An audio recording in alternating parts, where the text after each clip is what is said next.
हम सब जानते हैं देश की आजादी के आंदोलन में और संविधान निर्माण के दौरान और स्वतंत्र भारत में बाबा साहब डॉक्टर भीमराव अंबेडकर का एक बड़ा योगदान था। अत्यंत महत्वपूर्ण उनकी भूमिका समय समय पर रही। वे भारत माता के एक महान सपूत थे।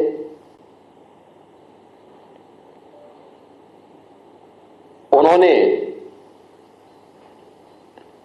विपरीत परिस्थितियों में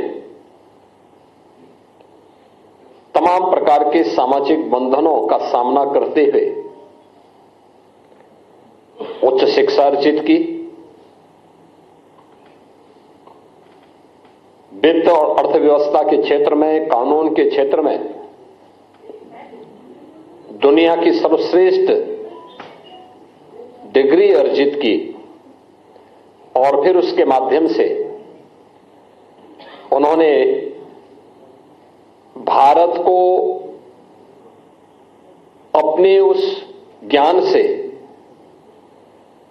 आलोकित करने में अपनी पूरी ताकत लगाई। भारत के संविधान के शिल्पी के रूप में हर भारतवासी बाबा साहब डॉक्टर भीमराव अंबेडकर के प्रति श्रद्धा और सम्मान का भाव रखता है। एक और भारतवासी के मन में बाबा साहब भीमराव अंबेडकर के प्रति श्रद्धा और सम्मान का भाव, बाबा साहब भीमराव अंबेडकर के सपने का भारत बनाने के लिए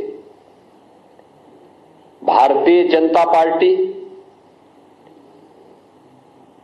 सदैव पूरी ईमानदारी और प्रतिबद्धता के साथ कार्य की है।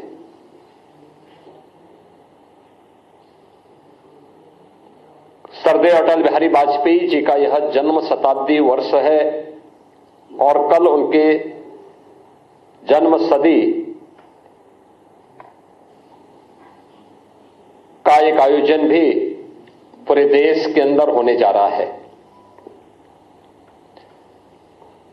अटल जी की सरकार रही हो या आदरणीय प्रधानमंत्री नरेंद्र मोदी जी के नेतृत्व में चलने वाली भारतीय जनता पार्टी की सरकार, सदैव बाबा साहब भीमराव अंबेडकर की भावनाओं के अनुरूप भारतीय जनता पार्टी ने बाबा साहब भीमराव अंबेडकर को सम्मान दिया, उन भावनाओं को प्रतिनिधित्व दिया और हर स्तर पर उनके प्रति श्रद्धा और सम्मान का भाव रखा।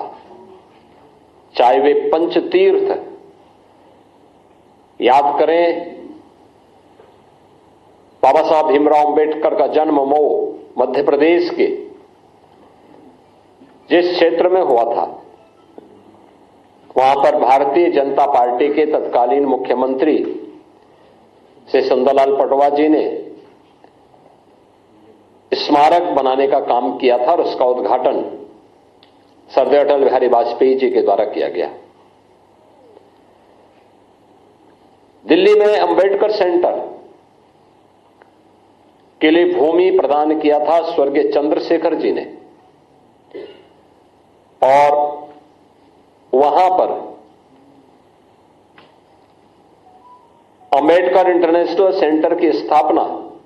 आदरणीय प्रधानमंत्री मोदी जी ने किया। दीक्षा भूमि नागपुर में भव्य स्मारक बनाने का कार्य हो या फिर इंग्लैंड में जहां पर बाबा साहब भीमराव अंबेडकर ने उच्च शिक्षा अर्जित की थी, वहां पर बाबा साहब भीमराव अंबेडकर का भव्य स्मारक बनाने का कार्य हो या फिर मुंबई के चैत्य भूमि, ये पंच तीर्थ जो बाबा साहब भीमराव अंबेडकर से जुड़े हुए हैं, ये भारतीय जनता पार्टी ने बनाए हैं और बाबा साहब की स्मृति को जीवंत बनाए रख करके सदैव सदैव के लिए भारत के अंदर वंचितों और दलितों के लिए एक आशा की किरण के रूप में बाबा साहब भीमराव अंबेडकर को सम्मान दिया। आज जो कुछ भी कार्य मोदी जी के नेतृत्व में चलने वाली एनडीए की सरकार के द्वारा किए जा रहे हैं, जिनमें पहली बार दलित और वंचित शासन की योजना का हिस्सा ईमानदारी के साथ बन रहा है, चाहे वह हर घर में शौचालय बनाने का कार्य हो,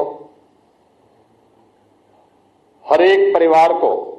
वंचित और दलित परिवार को आवास की सुविधा, सिर ढकने के लिए आवास की सुविधा हो,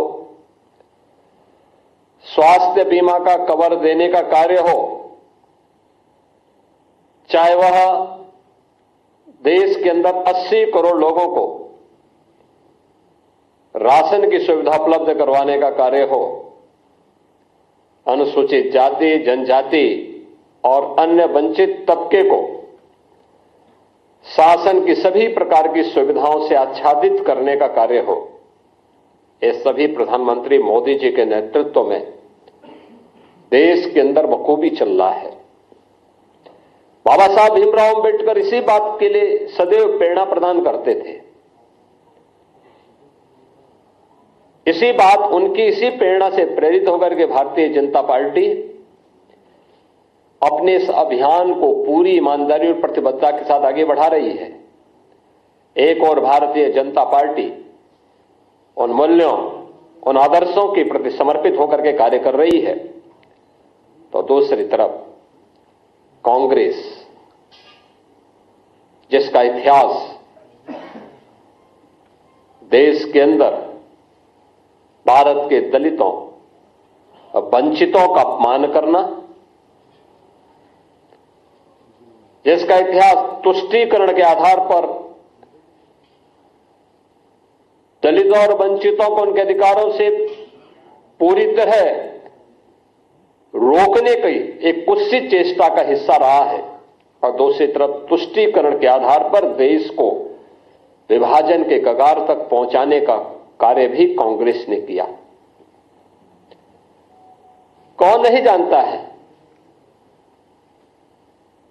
कि पंडित नेहरू नहीं चाहते थे कि बाबा साहब भीमराव अंबेडकर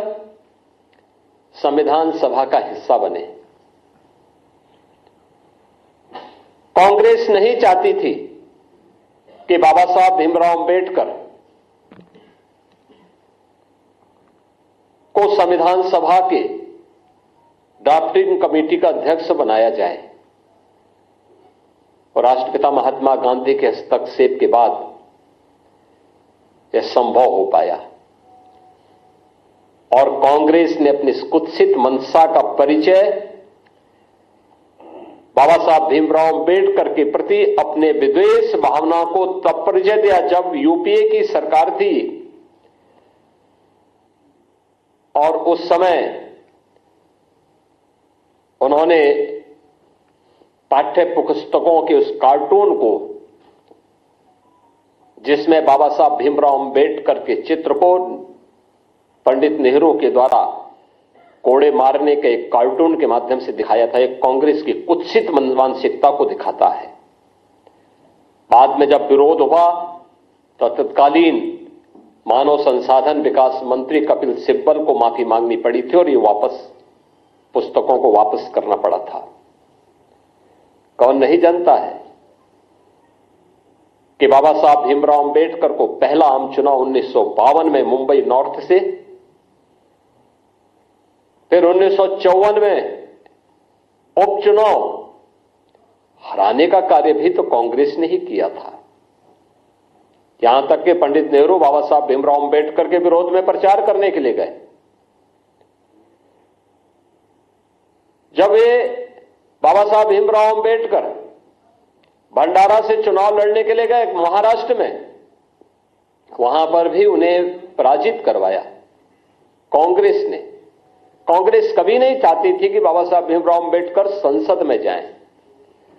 दलितों की आवाज बने, वंचितों की आवाज बने, और सदैव उन्हें